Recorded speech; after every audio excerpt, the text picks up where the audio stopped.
It has always rained, and the runoff has always gone somewhere. So what's new about rain and runoff? What's causing all the fuss? What has changed is how we manage the stormwater runoff.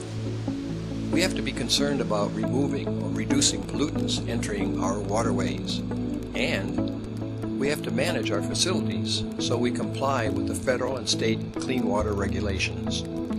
Because stormwater runoff from our facilities discharges directly into ponds, rivers, streams, lakes, or wetlands, we're required to obtain a permit from the State Environmental Regulatory Agency.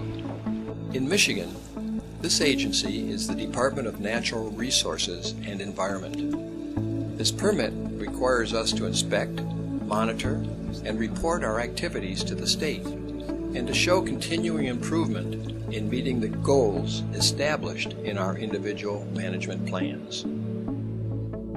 The primary component of the stormwater program is education. We all need to learn more about stormwater and the problems associated with pollutants entering our waterways.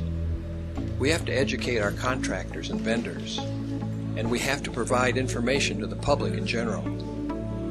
We can use available resources such as our website, district and school newsletters, local public television, along with signs and posters to help convey the various messages and help with our public education responsibility. Each district can decide how it can best provide education on these topics. Your current curriculum allows for adequate opportunities for students to learn these concepts. However, whether or not you are currently required to teach about stormwater, we all have a responsibility to learn a little more about it. Yes, we have to correctly manage the water that falls on our properties. Further, we have to manage the runoff that leaves our property. We must continue to minimize discharges of pollutants into the waters of our community. All of us in southeastern Michigan live and work in areas called watersheds. There are three main watersheds: the Clinton, the Huron, and the Rouge River Watersheds. That means that all the rainwater runoff goes into streams or pipes that feed our local rivers. All of these rivers ultimately discharge into our Great Lakes. On the way, the water may also pass through many other communities, impacting their local waters.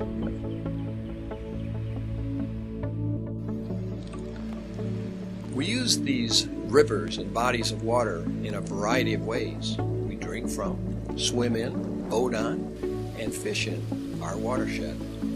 A recent survey indicated that as many as 75% of us use our local watersheds for recreational purposes.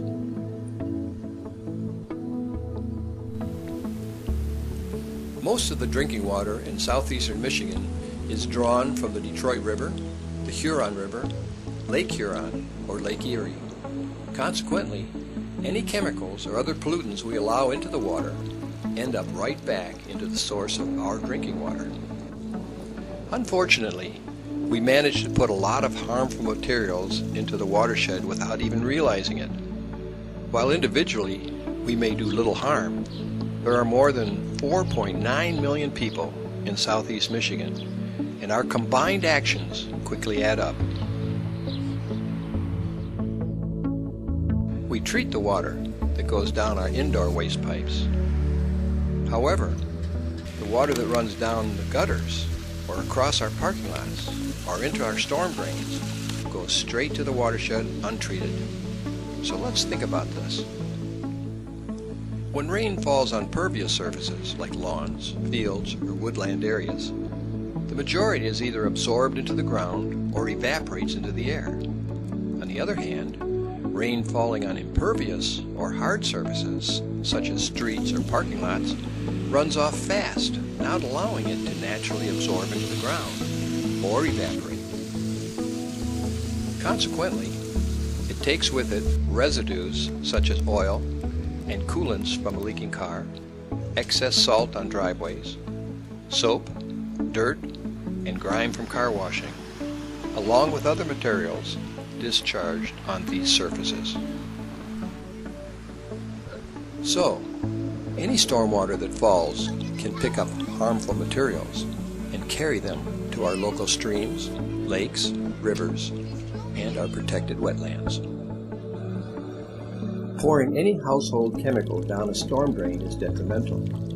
Most communities maintain a household hazardous waste collection center or provide days when these materials are collected and properly disposed of. You can find this information on your school district's website or by contacting your local Department of Public Works.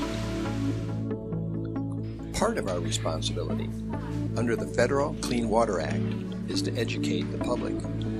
Your school district has a special page on your website dedicated to stormwater management. It is a resource for the district employees who have responsibility under their program, teachers who are teaching about it, and for your community at large.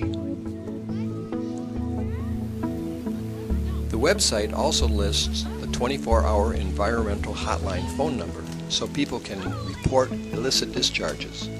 Examples include seeing a contractor dumping suspicious materials or fluids leaking from a vehicle.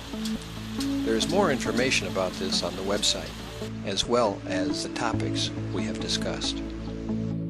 For example, most of us use the municipal sanitary sewers for our wastewaters, but many people in suburban and exurban areas still have septic systems. Information on proper maintenance and recognizing system failure can be found on the website. Some materials are particularly harmful to rivers and lakes. Examples include gas and oil, or household hazardous products like fertilizers, herbicides, paints, solvents, cleaners, pool chemicals, drugs, and so forth. There are proper ways to handle and dispose of waste materials, or better yet, alternatives to avoid using them in the first place. Not only are many paints and solvents flammable, but the chemicals in paint harm living organisms.